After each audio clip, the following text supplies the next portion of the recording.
In the next world, small, smart states, their number today is more than 2025. They will play an important role, but they are misrepresented.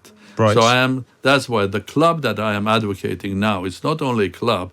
I hope that it will become the basis of the new S20. Right, Because sure. S20, small successful state, will come together not on the basis of regional politics or religion or economic power only, but because they have been they were successful, they'll be the ones that will contribute in the future balance and predictability and security of the world in the new balance. Yeah. It will not be America, USSR. It will be also, and they have to be represented. It's not often that I welcome to the studio someone who has been a former national president and prime minister, but I can today.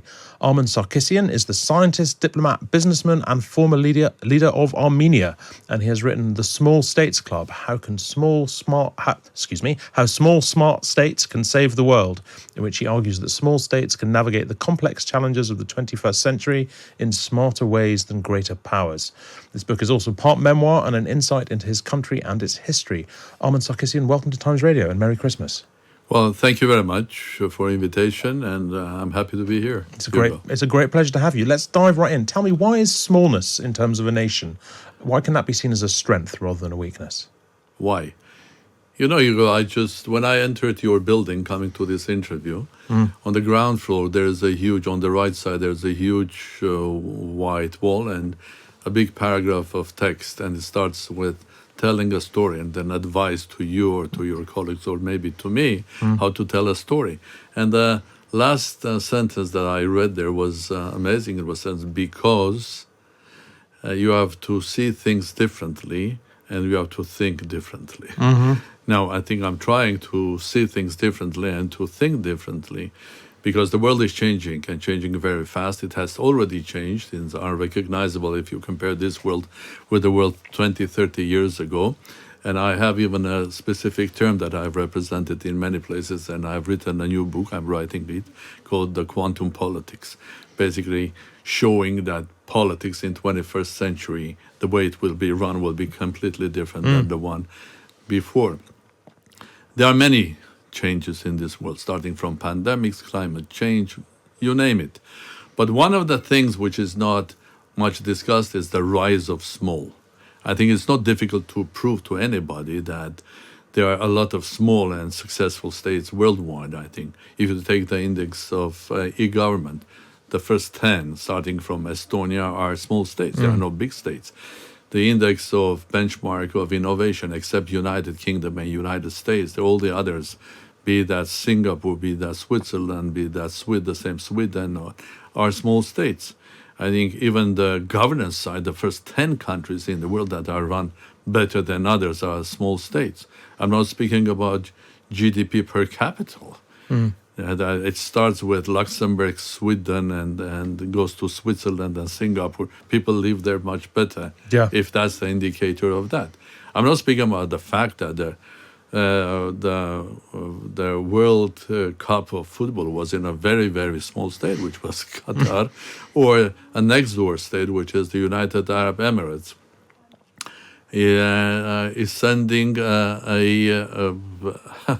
a robot to Mars, and it's not just financing it, because they can do that, but they have their own national agency, which is run by a young lady, American-educated, from Emirates, with a PhD in the science and an absolutely brilliant person. So, how defined then is the experience of being a small state? How much is that defined by a sense of precariousness because one has to survive in the shadow of larger states? You touch exactly one of the most important features of small states. Small states are survivors. They have to be survivors because they are surrounded and so on and so on. So during the history, the number of small states have gone up and down, but now the things have changed because if you think militarily, the world is dominated by United States. China is getting closer. Economically, it's today United States, China. Tomorrow they will be joined by India, by Japan, by European Union, and Germany, and so on.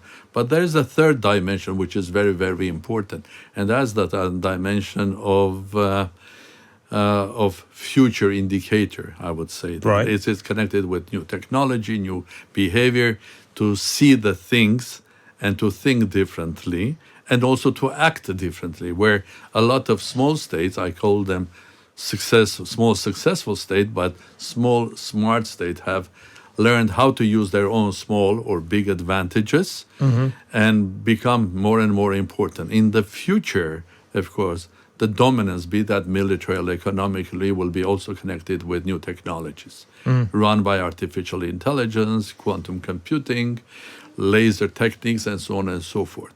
So in the balance, or in the architecture of the future geopolitical stability, it's not going to be looking like it was 60 years ago. So two superpowers, United States, USSR, being afraid of each other because both of them have enough nuclear bombs to kill everybody, including themselves.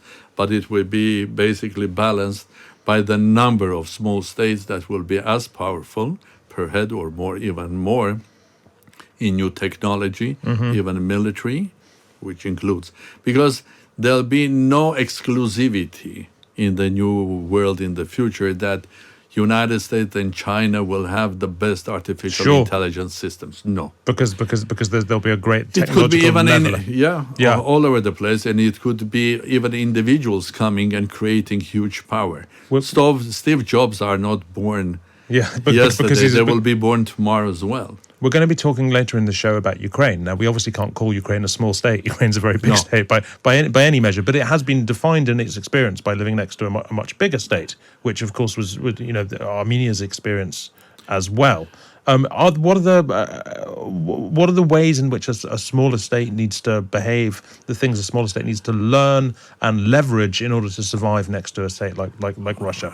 Okay, very good. I'm not going to tell you in 5 minutes the essence of my book. I can't give you I can't give you a whole 5 minutes either. I can give you. So basically, I think you can get that the book is analyzing what are the ingredients of success for a small state for survival. And it is basically focusing on nine states, starting from the same Singapore, Israel, Qatar, United Arab Emirates, many of Switzerland, Estonia. And the last chapter is about Armenia, because I had to write about Armenia. I don't consider that Armenia was successful, although it had a lot of ingredients. But one thing is very important here, and I'm lobbying this very, very strongly. In the next world, small, smart states, their number today is more than 2025. They will play an important role, but they are misrepresented. Right. So that's why the club that I am advocating now is not only a club. I hope that it will become the basis of the new S20. Right, because S20, small successful state, will come together not on the basis of regional politics or religion or economic power only, but because there have been they were successful, they'll be the ones that will contribute in the future balance and predictability and security of the world in the new balance. It will not be America, USSR. It will be also, and they have to be represented. But with a nation like, for example, a nation like Tuvalu, which I'm speaking about small, smart states. There'll be around 20 of them. But they will be representing also the others as well at the G20, G7. Why on earth we have G20?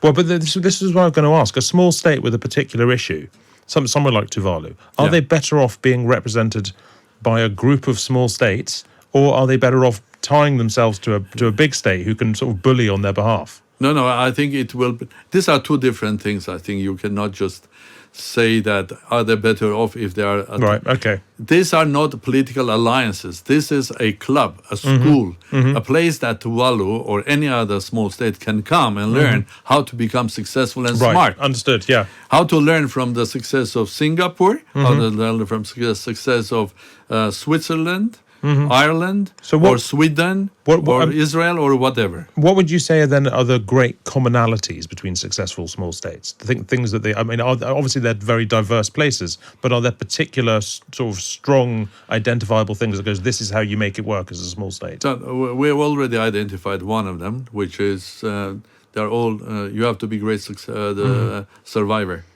first of all. Secondly, it's very important to have a very, very strong identity. Either you have it by birth, like a nation like Armenians, they have very strong identity, or Jewish people, they have identity, Irish people, they have identity. But there are nations that didn't have an identity. This identity was created while the state was created. Sure. And one example for that, for example, is Singapore. It's composed of three completely unworkable the nations. I mean, Chinese, Malay, and Hindu with different religions. But there is the third component which comes in, which is leadership. I mean, strong identity with strong leadership, which is the visionary leadership, basically a leadership that knows where to take the nation and how to take the nation there, creates something that I will create a national mission. So then the nation knows where to go, and what to achieve, and how to do that. And every and each citizen or a member of this society or this state becomes sort of a soldier for that mission, wants to achieve things, and they achieve that. There are other ingredients as well, but again, I will refer this to my book. Otherwise, the whole book. I will tell it to you in 5 minutes. Are there particular lessons we could apply for? I mean, thinking about you mentioned Israel. Looking at Israel at the moment, Israel's in this, as it relates to your book, at any rate, this fascinating situation, this terrible situation of being a very small state which has what wants to be an even smaller state that is a part of it. And is there a danger that when you start valuing the notion of small states, maybe you can never get small enough, if you see what I mean? Does it create the imperative for places to be a small state, even if they're not a small state already? Does it create a drive towards independence, secessionism, etc.? Well, I think the drive for independence or becoming sort of on your own doesn't have anything to do will there be a club of small states or not. Sure. This is something else. If it's a very effective club that looks after people, it becomes more attractive. If it's a very effective club, and I think imagine you have a club where Arab states which are small and smart, because they are smart, several of them, you'll find them in my book as well, their stories. And let's say another Middle Eastern country like Israel, which is also a smart state because had ingredients of being. In my book, I'm not discussing their past or what they have done right, what they have done wrong about human rights, democracy. No, that's not my mission in that book, basically. But one thing is clear, if you bring these states together in a club, that they will not discuss their bilateral problems, but will discuss about the future, about artificial intelligence. Every and each of them is investing in science, in security. So there is another platform they can talk together. And because the platform is not religious, it's not connected with any military or economic union or activity, it's a place that they will have a opportunity to understand each other better.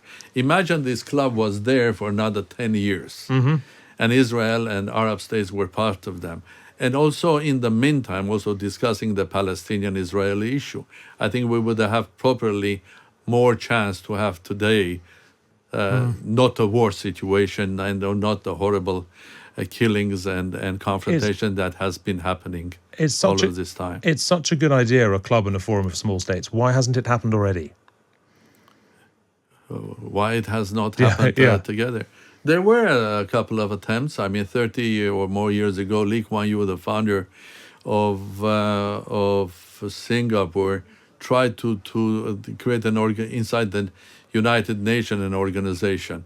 But what I am advocating now is United Nations is United Nations, and it's governed by General Assembly and of course and Security Council, where it's dominated by not small and smart states. But there is already the tradition of bringing big states like G7, G8, G20. So why not bring the small ones together? And why not to do it today? Why it didn't happen before?